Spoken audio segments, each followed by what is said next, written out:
Portable mo rọ́wọ́ ẹ o láti ìjẹta tọ́rọ̀ yẹn ti ṣẹlẹ̀ kàtá ni Portable rán sí mi pé Seriki ọlọ́mọ yẹ kí Seriki dá sọ̀rọ̀ yòóyé Seriki bàbá wèrè Portable mi ò bá tiẹ̀ wá ò ní problem lọ́wọ́ mi dádì ẹ̀ gangan ló ṣẹ̀ mí yẹ láti ìgbà tó ti fẹnu wú gate kí dádì ẹ má rí nǹkan kan ṣe sí tó fi dé stage tàwa yìí tí wọ́n fi gbé ẹ dé òkè kúra ọmọ ológo nú fámílì dádì Portable ẹ bá mi ṣí ẹ lọ sọ́dọ̀ wọn jẹ́ kọrí ọmọ ológo nú ẹbí ẹ̀dẹ̀ lájúlẹ̀ ẹ fẹ́ kó jábọ́ tẹ bá jẹ́ kí ọmọ ológo nú ẹbí kí ó jábọ́ ìyá jẹ yín á jẹ pọmọpọmọ etí yín ṣe bẹ́ẹ̀ ṣe ń gbádùn ẹ̀ ń rówó ẹ̀ ń wa mọ́tò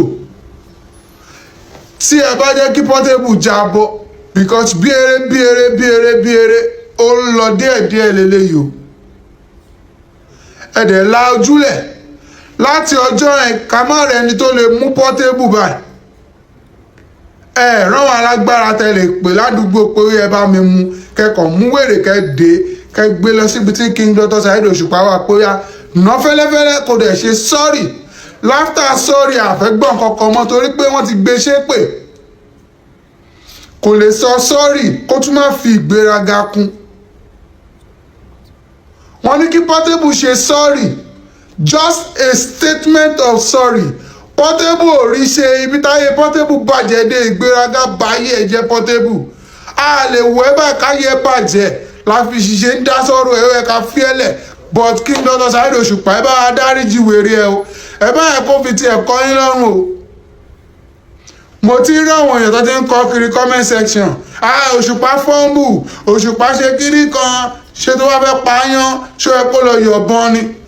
a lè fààyàn a lè fìbọn pààyàn táyọ̀ bá fẹ́ gbọ́ lẹ́rọ̀ a lè fìbọn pa gbogbo wọn papọ̀ Portable yóò ṣẹran rírọ̀ náà ẹ̀yin ò rọ́wọ́n apology tó ṣe ni ibi tẹ́ ti máa mọ̀ pé kò kí ń ṣẹran rírọ̀ nìyẹn both first second third apology rádaràdá ló ṣe wàá sọ sorry wàá tún wá bu